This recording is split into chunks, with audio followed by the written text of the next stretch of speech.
अस्सलाम वालेकुम दोस्तों, क्या हाल चल है। अच्छा जी, ट्रैवल हिस्ट्री के मतलब बड़े कमेंट्स आते हैं कि जी लोग मतज़ाद बातें जो हैं वो कर रहे हैं। तो क्या खाली पासपोर्ट ही बेहतर है या थोड़े बहुत ही ट्रैवल कर ली जाए। तो अगर आप हमारी पिछली सारी इस टॉपिक से रिलेटेड वीडियोस उठा के देखें ना, तो आपको नज़र आएगा कि हमने कभी भी इस चीज़ को जो है बहुत ज़्यादा प्रमोट नहीं किया। सबसे पहली चीज़ है कि आपकी प्रोफाइल क्या है, आपका स्टेटस क्या है जिस भी मुल्क में आप रह रहे हैं। उसके बाद क्या है कि आपकी सैलरी अगर अकाउंट में आती है तो उसमें से आप कितना सेव कर रहे हैं। ठीक है जी। डेजिग्नेशन क्या है आपका, वीज़ा टाइटल क्या है, और उसके बाद एज कितनी है, और जब आप अप्लाई कर रहे हैं उन दिनों उस मुल्क का वीज़ा की रेशो, या कह लें कि वहाँ पे टूरिज़्म, क्योंकि आज जाके अक्सरियत जो है वो टूरिस्ट वीज़ा अप्लाई करती है, तो वहाँ पे क्या टूरिज़्म है भी नहीं है, या कौन सा टाइम चल रहा है। और फिर हमारे जिस भी नेशनल, जो भी नेशनल है जिसका जिस मुल्क से ताल्लुक़ है, उस मुल्क के जहाँ पर आप वीज़ा अप्लाई कर रहे हैं उस मुल्क के साथ क्या ताल्लुकात हैं, कैसे ताल्लुकात हैं, स्टेटस कैसा है। ठीक है जी। तो ये सारी चीज़ें सबसे पहले मैटर करती हैं। उसके बाद आती है ट्रैवल हिस्ट्री। अगर आपने देखें खाली पासपोर्ट है तो फिर तो आपने टोटली किस्मत आजमानी है, एक तरह का जुआ ही समझे। उसमें गारंटी नहीं होती। ठीक है ना। ये कोई सऊदी अरेबिया का 1 साल वाला वीज़ा नहीं है कि जो भी अप्लाई करे दस्ती मिलता था, अभी तो खैर वो भी नहीं दे रहे। ठीक है ना। या बाकी छोटे मोटे मुल्कों का तो अच्छी कंट्री के आपने वीज़ा अप्लाई करना, इवन कि तुर्की भी अच्छी अच्छी ट्रैवल हिस्ट्री हो तो वो वीज़ा नहीं देते। ट्रैवल हिस्ट्री बनाई जाए तो उसकी बड़ी सिंपल सी लॉजिक है, वो ये है कि आपने अला तूल जो है ना कई कई मुल्क एक ट्रिप में नहीं घूमने, हर आए दिन जो है वो नहीं जाना। आपने स्पेशल ओकेजन्स के ऊपर ही ट्रैवल करना है। जिस तरह ओमान में है, अगर आप जीसीसी में हैं, कहीं पे भी हैं, जॉब करने वाले हैं आप, तो आपने जब उस मुल्क में कोई नेशनल हॉलीडेज़ होती हैं उस दौरान ट्रैवल करना है। ठीक है जी। क्योंकि जब आपने लेट्स सपोज़ ओमान में अभी छोटी बड़ी ईद गुजरी है रिसेंटली, तो जिन लोगों ने इन ईदों के ऊपर ट्रैवल किया है, ठीक है, अब वो आगे अप्लाई करेंगे। ठीक है। हमने भी बहुत सारों को ट्रैवल करवाया है, उनको बता के करवाया कि भाई आप ऐसे ऐसे करें। तो कुछ को तो जिनको जल्दी थी उन्होंने, कुछ ने तुर्की के वीज़े भी रिजेक्ट करवा लिए, यूरोप के भी गैप नहीं दिया, क्योंकि मेन चीज़ है गैप देना। ठीक है। अब बड़ी ईद की छुट्टियां ख़त्म हुई जैसे ही अवाम ने दस्ती अगले दिन अप्लाई, 2 दिन बाद अप्लाई, हफ्ते बाद अप्लाई। ठीक है। तो ऐसे नहीं होता। ऐसे वीज़ा की रिजेक्शन की चांसेस जो है, रेशो है बहुत ज़्यादा है। क्योंकि इसी मुल्क में आप बैठे हुए जहाँ से आपको नया वीज़ा मिलना है, उनको भी पता है कि यार अच्छा पासपोर्ट आया हुआ है, देखें।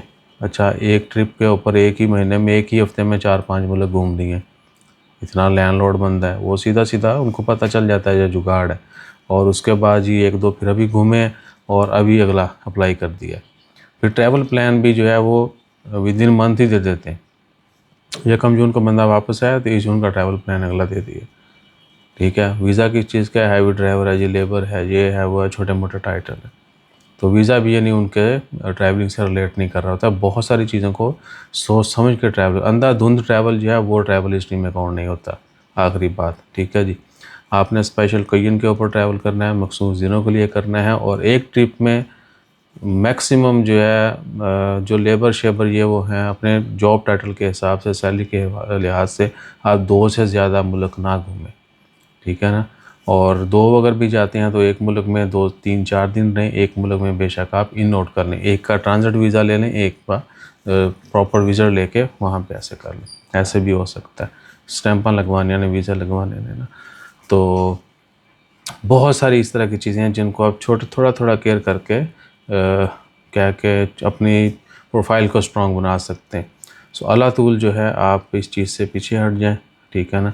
और सोच समझ के प्लान करें, थोड़ा ट्रैवल करें, सही तरीके से सही वक्त पे करें, और एक से दूसरे ट्रैवल में गैप देना आपने कम से कम 2-3 महीने तो लाजमी गैप दें। क्योंकि जस्टिफाइएबल नहीं है आम आदमी के लिए कि जी आप जो है ना 1 महीने में 3-3 4-4 मुल्क घूम रहे हो, और वो भी एक ही वीक में, और उसके बाद अगले महीने फिर जा रहे हो, अगले महीने फिर किसी बड़े मुल्क में शेयर करता है। ऐसे नहीं होता। तो ट्रैवल हिस्ट्री बिल्कुल मैटर करती है, लेकिन अगर सही तरीके से आपने ट्रैवल किया हो तो। ठीक है ना। और खाली पासपोर्ट के ऊपर वीज़ा लगते हैं, बिल्कुल लगते हैं, बहुत सारे मुल्क देते हैं। ठीक है। लेकिन अला तूल नहीं देते।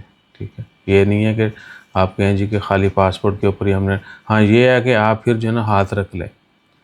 आप कहें जी मैंने जो ट्रैवल हिस्ट्री के ऊपर 500, 1000, 1500 लगाना है, आपका 8-10 मुल्क घूमेंगे तो आपका 1500 रियाल जेन में रखें। अगर ओमान से जाते हैं ना 10 मुल्कों में आपने घूमने और आप खुद भी कुछ नहीं कर रहे तो आपका 1500 रियाल कहीं नहीं गया, 1200-1500 रियाल आपका लगना ही लगना है, ठीक है ना। हाँ, अगर एक ट्रिप में 4-5 मुल्क घूमेंगे तो फिर आप जो है 500-700 में 10 मुल्क जो है ना उनको चक्कर दे देंगे, लेकिन वो जस्टिफाई नहीं होते, वो आपकी भी समझ में नहीं आते और जिसने अगर वीज़ा देना बड़ी कंट्री ने उनके भी, तो फौरी रिजेक्ट मारते हैं वो। 99% यही होता है। आप क्या बताने लगा था एक और चीज़ कि हाँ, ये कि अच्छा आप ट्रैवल हिस्ट्री नहीं करना चाहते, आप वीज़ा नहीं अप्लाई करना चाहते, पैसे नहीं लगाना चाहते, तो वो पैसे आप ब्लॉक कर लें, अपने पास रखें और तहिया कर लें कि मैंने एक मुल्क को सर देना है और जब तक वो वीज़ा नहीं देंगे मैंने अप्लाई करे जाना है, करे जाना है, करे जाना है। 3 से 6 एवरेज हमारी है, ठीक है ना। हमने जितने भी लोगों को मशवरा दिया जो कहते हैं भाई मैं ट्रैवल नहीं कर सकता, मेरा ये है वो है, दूसरी पे भी लोगों को मिला है, तीसरी पे भी मिला है। जर्मनी का रिसेंटली वीज़ा, फ्रांस का मिला है बंदे को दूसरी ट्राई में, ठीक है, लेकिन उसने अपील नहीं की, उसका वीज़ा रिजेक्ट हुआ था फरवरी में पहला, उसके बाद उसने जून में अप्लाई किया।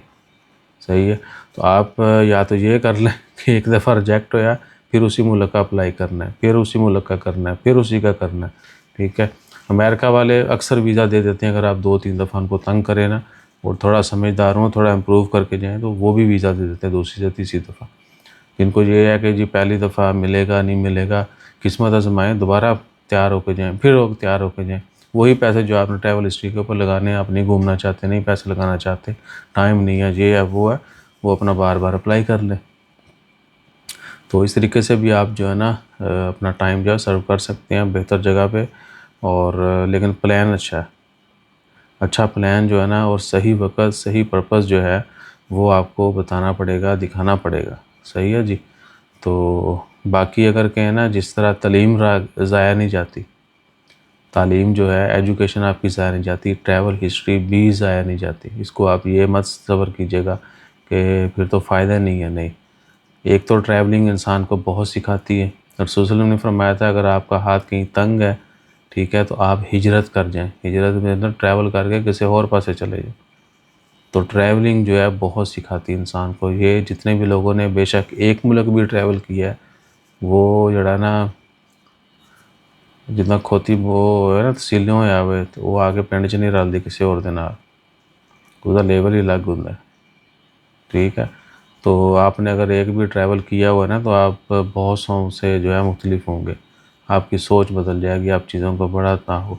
जब नए मुल्क जाएंगे, नई चीज़ें देखेंगे, ट्रैवलिंग जो है एक्सपीरियंस आजकल, और फिर जो जितने बाहर अच्छे जो मुल्क हैं जहाँ पे टूरिज़्म बहुत ज़्यादा है, वहाँ पर अगर आपके साथ कोई हाथ हो जाता है या पहले से आप तैयारी करके जाते हैं, क्योंकि उतना दसी देखना नहीं आएगा।